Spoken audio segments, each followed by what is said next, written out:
from the top of a waterfall, standing on a cliff just above it. You can see it real well. I'm gonna hike down there, I'll see from the other angle.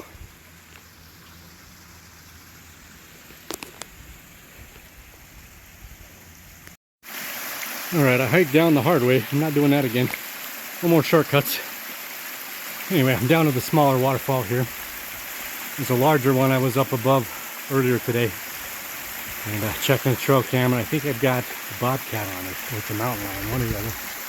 I was just up there on the backside of that rock that has that little hook to it. And hike down through these rocks down into this.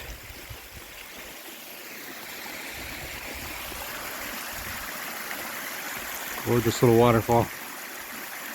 The one above it's probably twice as big, maybe 3 times, and then this is the last one closest to the house. I got about a 30-minute walk back. Just love it.